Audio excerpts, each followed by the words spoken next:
नमस्कार, मैं जूली तिवारी हर समय आपके साथ न्यूज चैनल में आप सभी का स्वागत है। तो चलिए नजर डालते हैं आज के कुछ मुख्य समाचारों पर।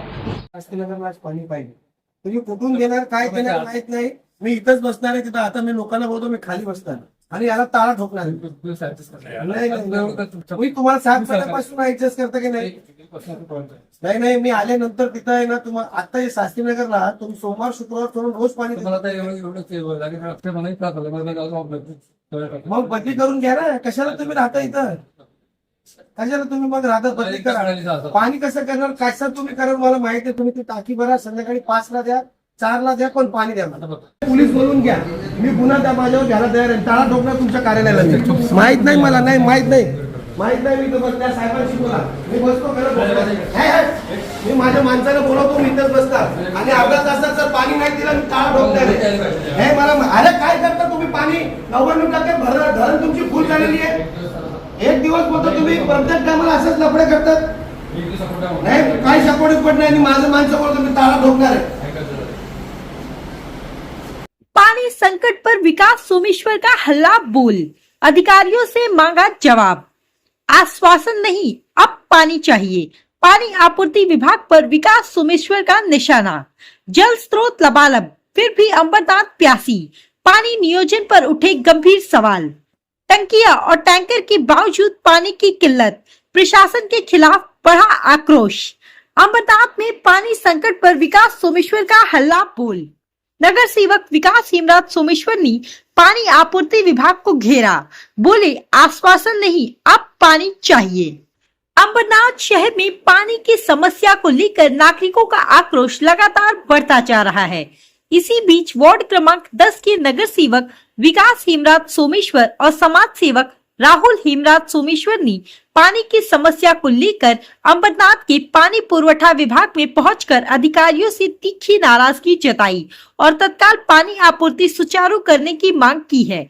विकास सोमेश्वर ने सवाल उठाया कि आखिर अंबरनाथ की जनता को कब तक पानी के लिए तरसना पड़ेगा। उनका कहना है कि शहर के सभी वार्डों के नगर सेवक लगातार पानी की समस्या को लेकर परेशान हैं। नागरिकों को बार बार आश्वासन दिए जा रहे हैं, लेकिन जमीनी स्तर पर स्थिति जस की तस बनी हुई है। उन्होंने पानी आपूर्ति विभाग की कार्य प्रणाली पर गंभीर सवाल उठाते हुए कहा कि जब शहर के जल स्रोत और बांध पानी से लबालब है, तो अंबरनाथ की जनता को एक एक बूंद के लिए क्यों तरसना पड़ रहा है। नगर सेवक विकास हेमराज सोमेश्वर ने आरोप लगाया कि पानी आपूर्ति विभाग की लापरवाही और खराब नियोजन का खामियाजा आम नागरिकों को भुगतना पड़ रहा है। अंबरनाथ शहर में जगह जगह पानी की टंकियां लगी हुई है, लेकिन कई इलाकों में नियमित पानी नहीं पहुंच रहा है। उन्होंने कहा कि जनता को पानी उपलब्ध कराना प्रशासन की प्राथमिक जिम्मेदारी है और केवल आश्वासन देकर इस समस्या से पल्ला नहीं झाड़ा जा सकता। विकास सोमेश्वर और राहुल सोमेश्वर ने यह भी सवाल उठाया कि अगर पानी की उपलब्धता के बावजूद नागरिकों को पानी नहीं मिल रहा है, तो आखिर पानी की आपूर्ति व्यवस्था में कमी कहाँ है। उन्होंने अधिकारियों से जवाब मांगते हुए कहा कि आम जनता को पानी नहीं मिलेगा तो पानी आपूर्ति विभाग की जिम्मेदारी किसकी है। पानी की समस्या को लेकर अंबरनाथ नगराध्यक्षा सहित शहर के सभी नगर सेवक पहले भी अधिकारियों को ज्ञापन दे चुके हैं। मोर्चों और शिकायतों के बावजूद समस्या का स्थायी समाधान नहीं होने से नागरिकों में नाराजगी बढ़ती जा रही है। ऐसे में विकास हेमराज सोमेश्वर के नेतृत्व में पानी पुरवठा विभाग के खिलाफ उठाई गई आवाज ने प्रशासन के सामने एक बार फिर बड़ा सवाल खड़ा कर दिया है। शहर में पानी की टंकियां और वाटर टैंकर व्यवस्था होने के बावजूद आम नागरिकों को नियमित नल का पानी नहीं मिल रहा है। क्या अंबरनाथ में पानी का नियोजन पूरी तरह फेल हो चुका है? क्या अधिकारियों को जनता की परेशानी दिखाई नहीं दे रही? अब इन सवालों का जवाब पानी आपूर्ति विभाग और प्रशासन को देना होगा। विकास हेमराज सोमेश्वर और राहुल सोमेश्वर का साफ कहना है कि जनता को आश्वासन नहीं, नियमित और पर्याप्त पानी चाहिए। यदि पानी की समस्या का समाधान जल्द नहीं हुआ तो आने वाले दिनों में यह मुद्दा और भी उग्र होने की संभावना है। आज अंबरनाथ शहरामध्ये लहान ते मोठ्या मी इथं जवळ जन्म आहे अंबरनाथ शहरात, परंतु लहानपणापासून मी बघतो की पाण्याचा कुठं ना कुठं काही ना काही त्रास आहेच। आताच मध्ये 4 आठवड्यापूर्वी पेपरामध्ये एवढी बातमी होती की आपल्या आजूबाजूला जे बॅरेज आहेत ते डॅम आहेत ते 95% फुल झाले, 98% फुल झाले जर एवढं बॅरेज एवढं डॅम ओव्हरफ्लो होतोय, फुल होतोय, तर पाणी जातोय कुठं? आज आपण बघणार चिंचपाडा, कोसगाव, कमलाकर नगर, नवरे पार्क या विभागामध्ये उलनचाल आहे, दुबई कॉलनी आहे, या विभागामध्ये एक दिवस सोडून एक दिवस पाणी आहे. हे जे एमजीपीचे जे अधिकारी तिथं बसलेत यांचे 3-3 वर्ष झाले, त्यांची इथं कार्यकाळ संपलाय, तरी हे लोक काहीतरी सेटिंग लावून काहीतरी वरच्या लेवलला वरिष्ठांना मला वाटतं पैशाचे घेण देण करून इथंच आहेत. आज शेको कोरे साहेब तुम्ही बघितलं की 3 वर्ष झाले त्यांची बदली व्हायची, परंतु हे इथं 8-8, 9-9 वर्ष इथं कामं करतात.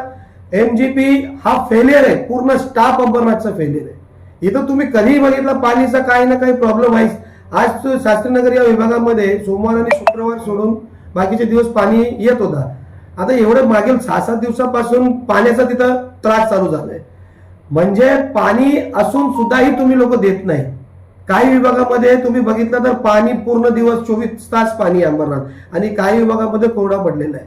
आज आपण या विभागामध्ये वरच्या पट्ट्याला बघितला, चिंचपाडा, कमलाकर नगर, कोसगाव, दुबई कॉलनी, उलनचाल, एक दिवस सोडून तुम्ही एक दिवस पाणी देत आहे, आणि त्यामध्ये पाणी आता गढूळ येतोय. त्यामुळे ते म्हणतो पावसाळ्याचा दिवस असल्यामुळे पाणी गढूळ होत आहे. आम्ही मान्य करतो पावसाळ्याचा दिवस आहे, पण आपल्याकडे फिल्टर मशीन एवढं शासनाने तुम्हाला दिले, ते शासनाचा तुम्ही उपयोग का करत नाही? मला तर हेच प्रश्न आहे का शेको कोरे यांची बदली तुम्ही करणार आहेत की असंच फेलियर आपल्या अकार्यक्षम अधिकारी आहे त्यांना घेऊन एमजीपी चालणार आहे? लहानपणापासून बघतोय की इथं आपण नालंबीला टाकी बांधणार आहोत. मला वाटतं वयाचा 18 वर्षी 19 वर्षी मी ऐकलं होतं की नालंबीला तुम्ही टाकी बांधताय. 18 वर्ष म्हणजे जवळजवळ आज 15 ते 16 वर्ष निघून गेले, तुम्ही टाकी बांधू शकले नाही, नालंबीचं तुम्ही पाणी घेऊ शकले नाही. अजून आज मी त्यांच्याशी चर्चा करते, बोलतात अजून तुम्हाला 7 ते 8 महिने लागतील, म्हणजे हा वर्ष अजून निघून गेला. एवढं पाणी डॅम फुल असतानाही जर पाणी भेटत नाही, तर सरळ सरळ दिसतंय की एमजीपीचे अधिकारी हे कुठंतरी टँकर माफियाला जॉईंट आहे. टँकर माफियाला भरपूर पाणी आहे, भरसाट पाणी भेटतोय. तुम्ही बघा त्या MIDC रोडवर सर्व्हिस सेंटर चालू आहे, बिनधास्तपणे ते लोक बोर मारतात आणि सर्व्हिस सेंटर चालू आहे. एमजीपी रोडला बघा, अजून तुम्ही अंबरनाथ शहरामध्ये बघा की तुम्ही कुठेही बघितलं MIDCचं ते डायरेक्ट बोर मारतात आणि त्यांना त्या गाडी धुवण्यासाठी पाणी आहे, टँकरला पुरवण्यासाठी तुम्हाला पाणी आहे, परंतु हे पाणी तुम्हाला आम्हाला नागरिकांना द्यायला तुम्हाला पाणी नाहीये. या माध्यमातून मी तुम्हाला एकच सांगू इच्छितो, एमजीपीच्या अधिकाऱ्यांना देखील आज सांगू इच्छितो काय, एवढं पाणी असून सुद्धा जर तुम्ही आम्हाला पाणी देत नाही, जर अंबरनाथची जनताचे तुम्ही जर हे अंबरनाथची जनता जे शांत आहे त्याचा जर तुम्ही गैरफायदा करत असणार, तर जसा मोर्चा MSCB वर काढला होता तसाच मोर्चा आम्ही MGP वर काढू. आणि आता हे जो MGPचा मोर्चा होणार आहे, तर या मोर्चामध्ये आम्ही अक्षरशः त्या MGPचे जे पण अधिकारी आहेत त्यांना बाहेर काढून तळाटोपणार आहे. याची तुम्ही यावर जर कायदा सुव्यवस्था बिघडल्यास त्याची जबाबदारी MGPच राहणार आहे. हे बघा कसं आहे, मी सत्तेत असून जर लोकांवर जर अन्याय होत असेल तर अन्याय विरोधात आवाज उचलण्यासाठी मी पहिल्यापासून याच फील्डमध्ये आहे की जिथं आपल्याला अन्याय दिसला की आपण तिथं आवाज उचलतो. सत्तेत आहे आम्हाला मान्य आहे, आमचे आमदार साहेब आमचे खासदार साहेब पाण्यासाठी काम करत आहे, परंतु हे जे MGPचे अधिकारी हे कुठं ना कुठं टँकर माफियाशी साठाकोटा केलेले आहेत, कुठं ना कुठं सर्व्हिस सेंटरचे साठाकोटा केलेले आहेत.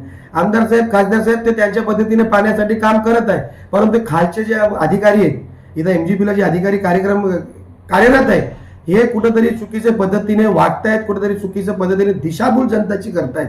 आम्ही सत्तेत असलो तरी आम्ही मोर्चा काढू शकतो, कारण जनतेने समाजकारणासाठी मला निवडून दिले आणि समाजासाठी जर माझ्यावर गुन्हा देखील दाखल झाला तरी ते गुन्हा घ्यायला मी तैयार है. तो आज के लिए बस इतना ही. कल फिर मिलेंगे इसी समय इसी चैनल पर. तब तक के लिए मुझे दीजिए इजाज़त. धन्यवाद. हमारे चैनल को सब्सक्राइब करें और बेल आइकन दबाना ना भूलें ताकि हमारी खबरें सबसे पहले आप तक पहुँचे.